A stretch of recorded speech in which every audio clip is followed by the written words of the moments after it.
the element of different revenue streams. And we want to really, and I think I might start changing it from different revenue streams to different profitability streams, because profit is more important than revenue. And I love that Nate said it in association to how many followers you have, because a lot of people think profitability only comes when you have a ton of followers, and that's simply not the case. And how much easier does it feel? How much more accessible and attainable does it feel to be able to know that you can touch 30 people this week, and you could have in the next 4 weeks an entire program filled? I want to talk to 30 people. I do not want to talk to 300,000 people.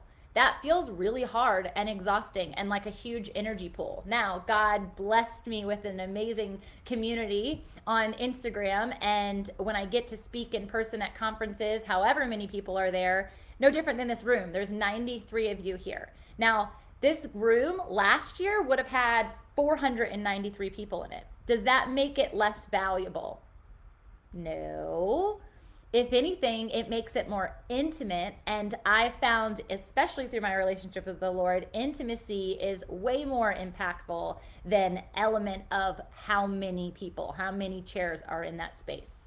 So let's get into what I wanted to talk about today, which will fuel from everything you guys were sharing. I hope that that alone is an action step that you take. Start your secret Pinterest board, share it with the people that were on your team, share it with the people who are co-visionaries with you, who are partnering with you for something. Maybe when you're doing a partnership, you do a blended secret board. Who are we talking to? How is this different than Lauren? Maybe the person is now a male because you're doing something alongside Tony or Dean Graziosi and they have a different audience, right? Maybe I'm doing it alongside Nate Forrest and we're doing something for someone different in the marketing spectrum. Everyone has a different avatar, and you can actually have multiple and still speak to them well.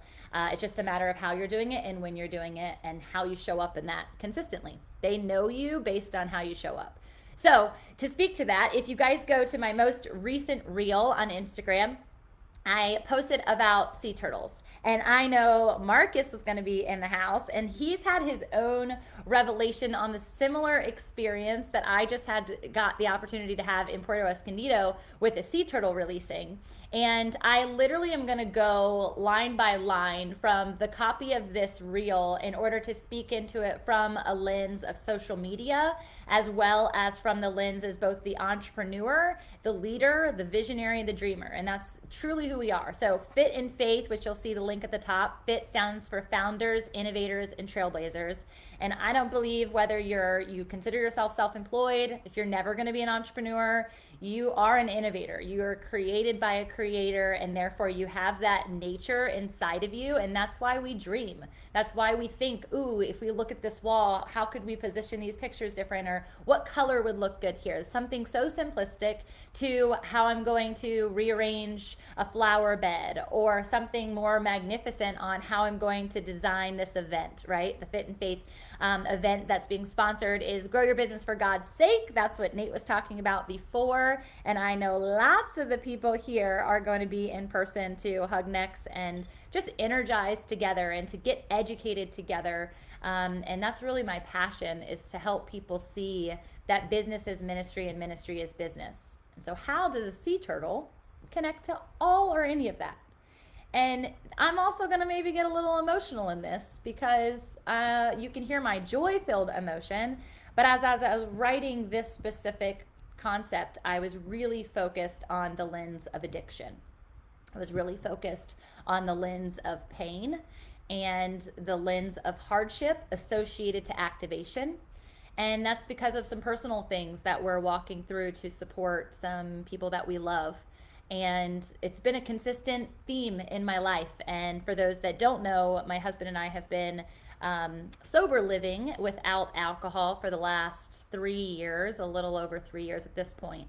And it's been because of situations that are unfolding right now, but also because of personal preference towards how we decide to show up in the world, and why, if I'm referring to the sea turtle experience, and as you see, why would I create my own inability? Why do we choose to create our own roadblocks? when it's already guaranteed there's going to be natural roadblocks in the way. There's going to be roadblocks that just happen. There's going to be unfortunate events that transpire. There's going to be people that get in your way. There are going to be hardships that come along that you didn't expect. But I feel from a perspective of learning and even a perspective of your social media feed, why would we allow things in our line of sight, in our ears, what are you listening to, even what you're eating, to affect a prosperous life, to affect your mission? Because I think we think through self-made experiences, and being a leader or an entrepreneur feels very self-made, but we're not self-made solely. We're man-made because of all the people around us, and we're also God-designed, orchestrated, and sustained. And so one of the first things that I talked about in this was the difference of nature and the spiritual truth, and the realization of what's transpiring, nature versus nurture, on a consistent basis. So when you think through your avatar and you're thinking through the nature in which they exist, where do they live? What does that look like? What conversations are they having?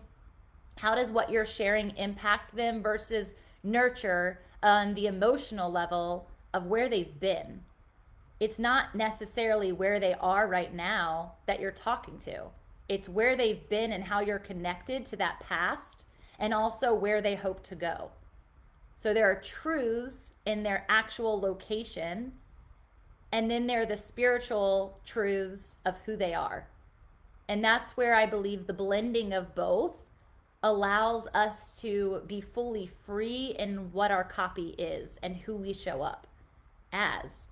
I would feel very stagnant if I was only speaking to one realm of a person on a consistent basis over and over and over again. So while I might give business tips, I also want them to know that as an entrepreneur, as a Christian business leader or coach, their personhood, their humanity, their emotional stability, their mental health is more important to me in the long term, because they're impacting people. And we've heard before that hurt people. And I want aligned people to align people. Healing is a journey of that. So intrinsic to extrinsic rewards, this is how you would literally develop even a sales page. And you're thinking, how is she talking about sea turtle releasing, business coaching, addiction, personal well-being, emotional well-being, all at the same time? Aren't we miracles? Aren't we multifaceted? I love who you are individually, and that in this very moment, you're likely doing a lot of other things besides just listening. The fact that you're even breathing, to me, is proof that there is an intrinsic and extrinsic reward to your presence. So you talk about video sales letters, you talk about copy when you're putting it out into social media. Are you helping them understand how they're going to feel the vibrancy of their emotion and their life, as well as a tangible?